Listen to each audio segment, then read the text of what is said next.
Welcome to Tea, Toast, and Theology, all things nourishing, presented by The Table.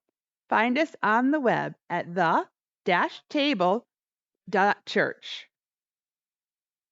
Uh, many moons ago, I was, you know, uh, doing my clinical pastoral education in a hospital. So you have to work in a hospital as a chaplain, and then every once in a while, all the people who are doing this in that program all come together under a supervisor, and then that supervisor raises all kinds of questions that you have to think about relating to what happens when you go and see someone who's in, pain and sometimes terminally ill and looking at death.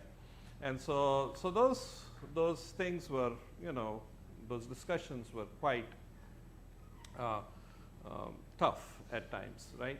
Uh, but through that, the group sort of bonded, right? So these were clergy who were from all different denominations, and so there was this one African American lady, and she was a Presbyterian minister, and she had to write a sermon on this reading, and in the Presbyterian church, you basically, in the bulletin, because, after the Bible is the bulletin, right? So in the bulletin, you have to actually put the title of the sermon, right? So there has to be a title, right? And so she was really wondering what that title would be. And so she put it out there for our group. So what do you think the title should be for a sermon on this? So I said, oh, that's easy. And she just looked at me and she said, what do you mean? I said, the title is very simply, Bed, Bathsheba, and Beyond.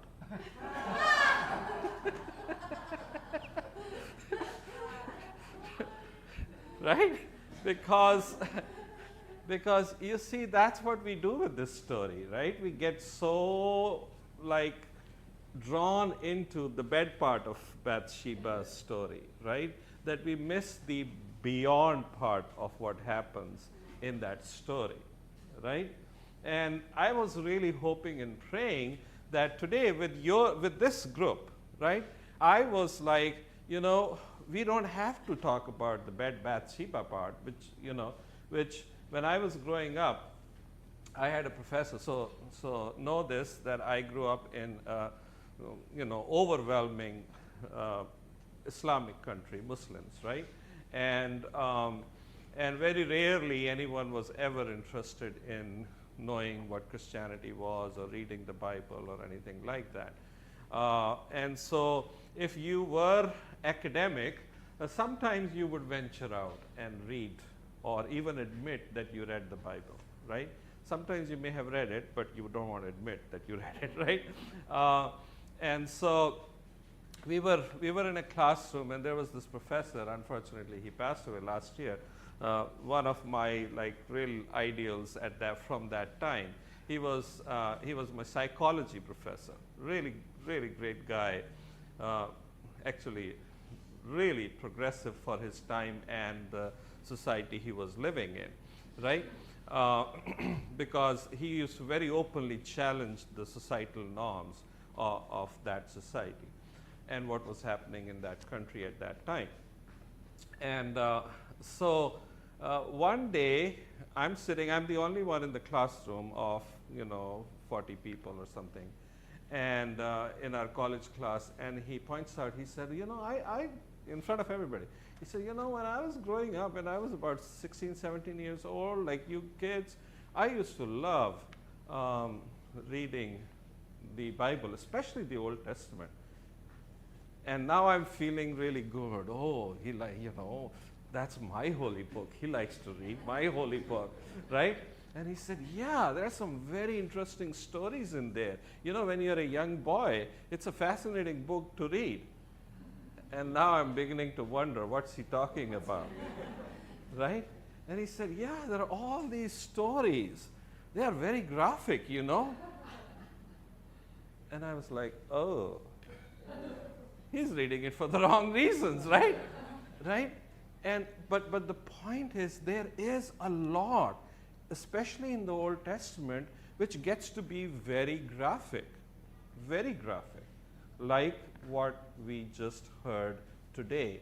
And if we are just reading it without the thing about faith, because another Muslim lady who was like a mother to me, one of my very dear friends' mother, her family, not her, but her family, her older brother was converted to Islam.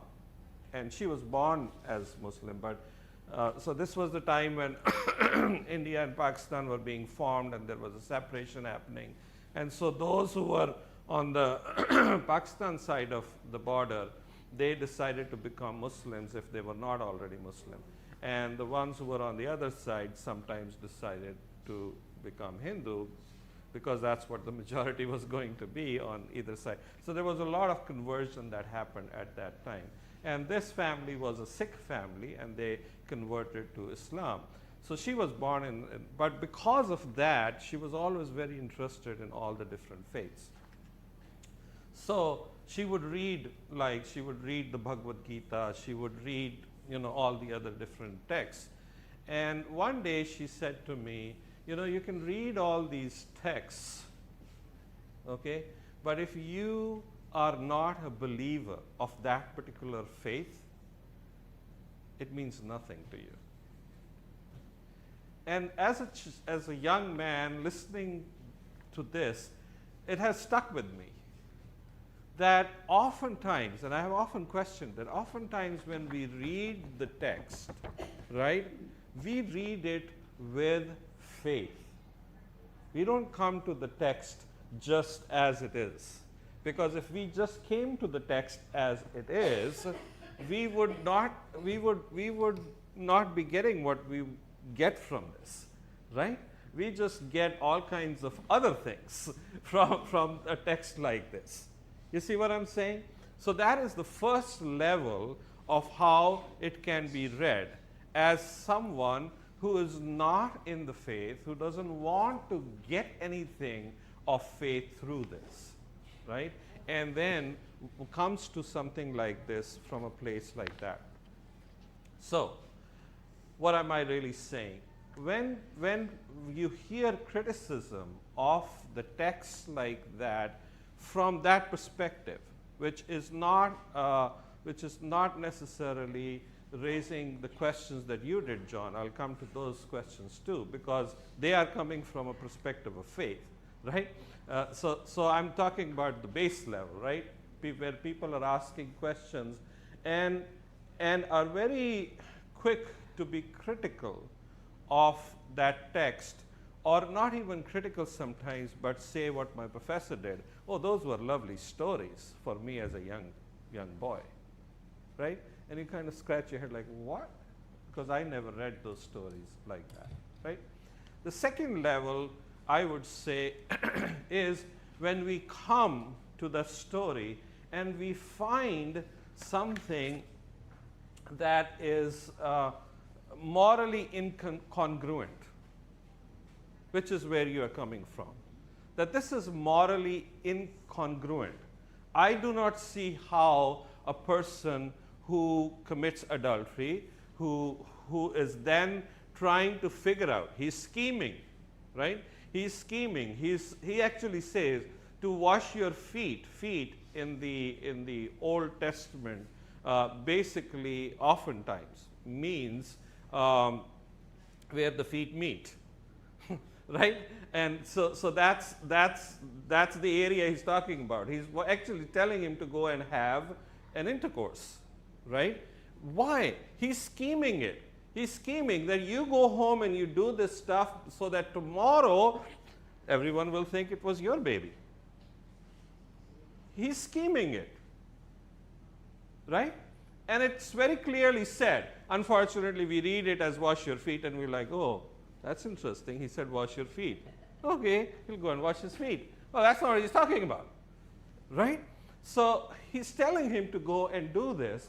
And how do we know that that's what Uriah actually heard? because Uriah said, there is a war going on.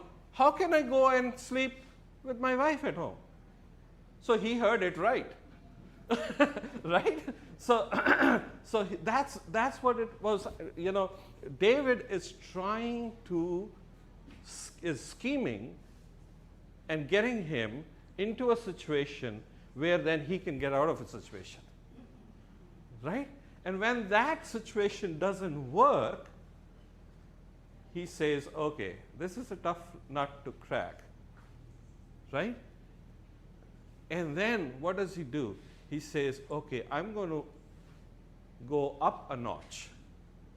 And then going up a notch is, let's just eliminate him.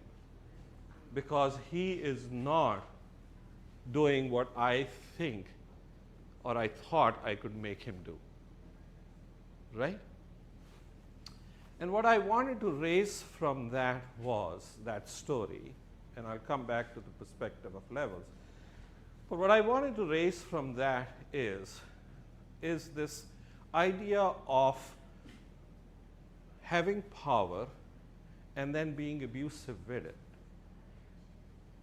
You know, when you really truly find the true character of someone, when they have power. Right? When they have power. Because now nothing is going to stop them than that person themselves. Right? And it is true for a human being, it is true for an institution as well. It is true for a society. Societies do that. Societies, I often remind people that, you know, individuals don't go to war. Societies go to war. And if you have a society that's going to war after war after war, it's time to stop and think. Why are we doing this? Right? Because when you are in power, that is when you have to self-control. That is when you have to stop and say, okay, I need to stop because there is no one else who has the power to stop me. And that is why it is very important. It is very important that when you are in a position of power, to actually stop and think about your actions. And here's the other part of it, that sometimes, you know, and we, you know, my wife introduced me to this idea, now I forget it. But it has something to do with weaving a web.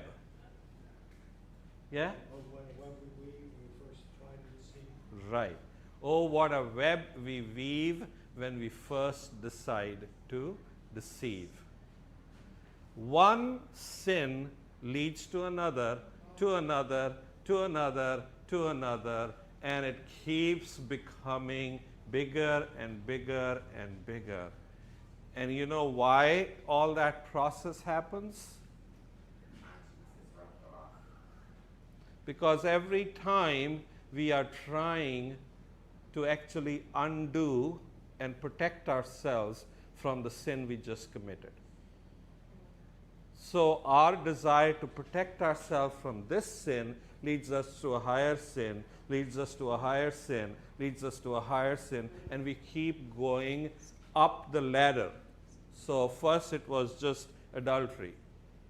Then it was, how do I scheme it and put it on someone else? When that doesn't work, okay, murder it is going to be. Right? And it keeps on going higher and higher and higher. I would say David had lots of opportunities to walk away from this. At the very first sight, he could have said, no, this is a married woman. Or after the first sin, he could have said, I need to admit what I have done. Right? Or after suggesting that he could have said, oh my God, what have I done? Right? But in all of those stages, he thought maybe, just maybe, if I can spin it off, right? Have you realized how we are living today? There was a time when spinning something off was considered negative. Today, everybody thinks, oh yeah, you can spin off the story this way. It's okay. And we all are doing it, and we are all victims of it, right? Those spin-offs, right? And we construct this world in which we are trying to undo this level of sin with that level of sin. And we keep on going, we keep on going, we keep on going. And my friends, the point there is that no one but the person doing it, the society doing it, the group doing it, the institution doing it, the organization doing it, is where the buck stops, is where people have to stop and say, okay, what am I doing? Can I stop? Can I stop? And now, the issue of consequence. You're right, Peggy. He did face consequences, right? With his children, actually, right?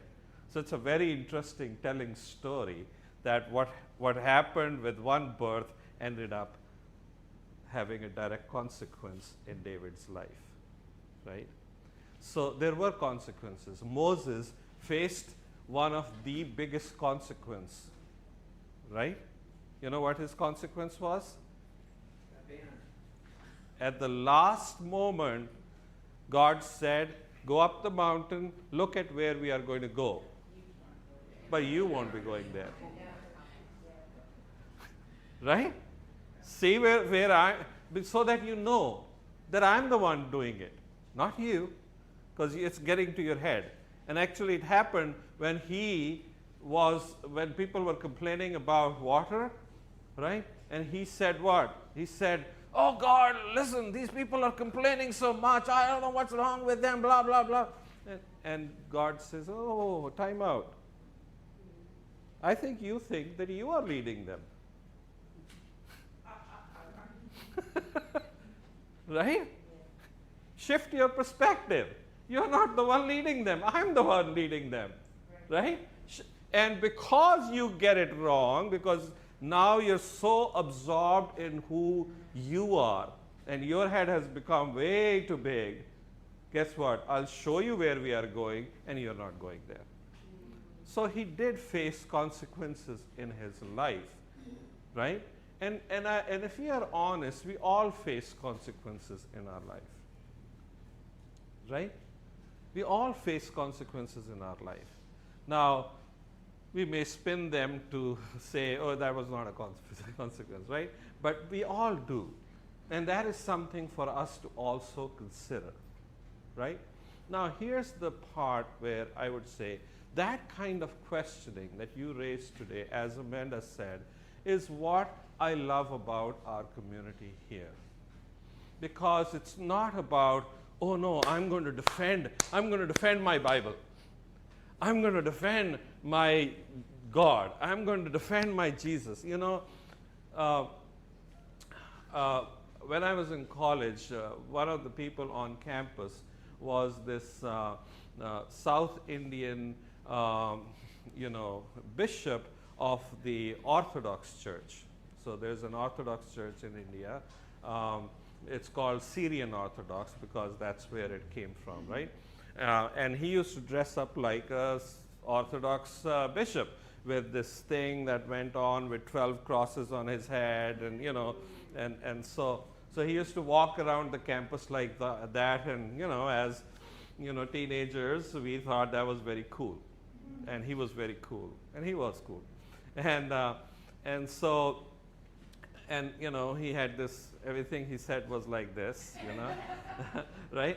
And elderly man, and we were all kids, and we loved this guy walking around on our campus like this, and everything you talked to, he listened very carefully, and then he would reflect, right?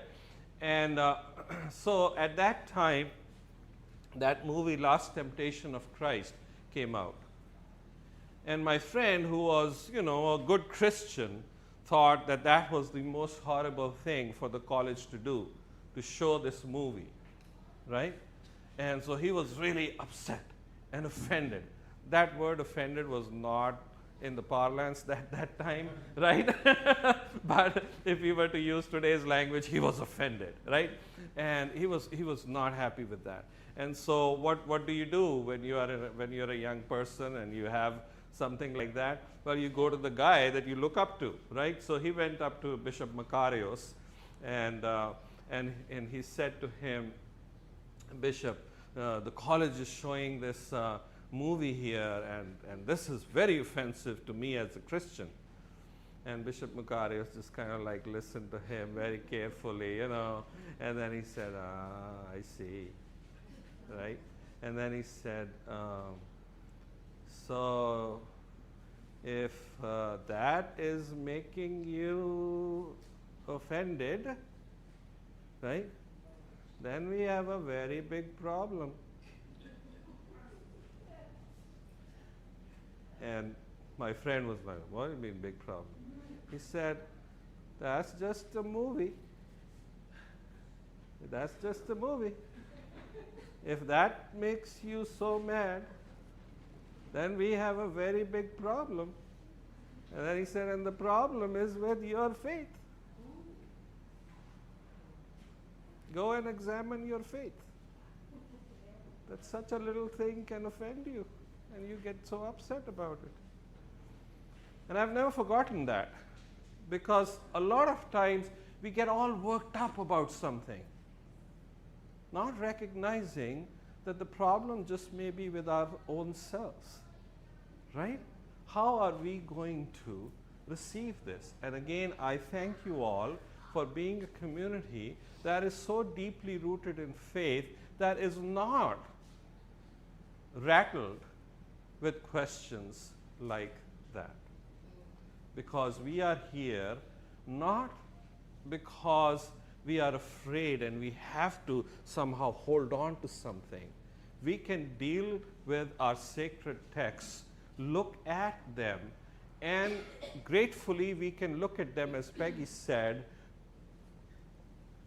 on a very long, with a very long scope, right? It's not just taking one little piece, but it's actually looking at the whole thing. And the whole thing tells us that yes, there may be consequences, but we ourselves are responsible for our actions, right? And that is why, my friends, we began this day with a question on authenticity. Because at the root of it all is, are we being authentic to who we are? Because you see, if our authentic self is about just lying, then guess what? The community will keep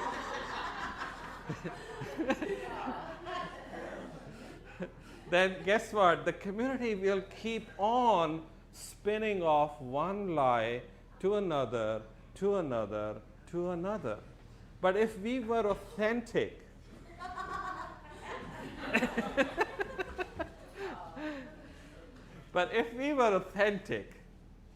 if we were authentic, then my hope is, and I know for sure that this will happen and is happening, we will stop at the very first instance and say to ourselves, nah, that doesn't feel right. And not only will we will be able to stop at the very first instance for ourselves, but also when we see injustice. When we were doing this value work, right, the conversation we were having around the table was exactly that. That honesty and truth led us to say that such and such thing that was being done was not just. It was not right. So when we say we want to be authentic, trust me, we are not trying to be Enron. You know, and what Enron's primary thing was, you know, always be truthful or something, something like that, right? And they were exactly opposite of what they were saying they were, right? And that is why when we were doing this value work, we said, no, we don't want to put some ideals out there that we are always looking up to. We want to see what led us to be who we are, because those are the values that we stuck by. And the value that we stuck by was that at the very first instance, we were willing to say, that is not true, that is not right. And I'm so glad, Peggy, you said that it's not only about me being who I am. When I see something wrong, me being who I am also means standing up and saying, time out. And doing it respectfully and nicely, right? And so while I'm so glad for who we are, I'm really appreciative of who we are, for we are taking that seriously. I'm also mindful of this verse, and you have heard me quote this verse often. And that is from Paul, who says, all sin and fall short of the glory of God. So my friends, before we throw a stone at David, let us remember that we all sin and fall short of the glory of God. And living in that space where we can acknowledge that we all sin and fall short of the glory of God is kind of where I think that Jen was coming from. Recognizing that none of us is perfect. And the moment we recognize that, we actually come into what Scott said, into the grace of God. It is in that recognition. So what can we say about David? We can say very boldly today that we wish David had stopped and recognized the grace of God that comes through being authentic, right?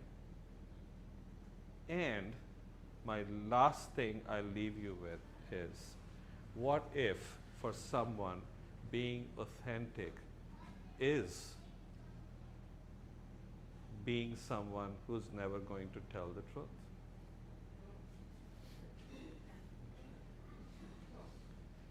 And I leave you this, I saw this Johnny Carson show where this one guy he's interviewing. And that one guy was convicted for impersonation, fraudulent behavior. He ended up taking up or impersonating as a airline pilot, as a pediatric doctor, and as I don't know. I mean, there were so many things that he impersonated, right? Huh? Right. Right. That's the guy who's on whose that movie is. So he was my godmother grew up. He was her neighbor. I forget his name. She used to tell us stories about him all the time. Right. Yeah, he was her neighbor. Right. And when he's telling Johnny Carson, when he's telling his story, he's very confident. He's like, oh yeah, then I did that, and, you know, and then I did that, and then I did that. And, you know, it was like, okay, I did that. And he was very confident about what he did, right? And the question that was running through my head was, and which actually he asked him, was, how does one know that you are not going to be cheating again? Right? So, my friends, where I wish to leave us all is a, a realistic appreciation of the world we live in. That sometimes the authentic self may not be all that pretty. Right? And here's the good news there, that in Christ we believe that the transformation of life is not just surface, is not just skin deep, but someone like that man can completely turn around through the grace of God. And that, my friends, is a great news for all of us. Amen. Thank you for tuning in. Please like, comment, and subscribe.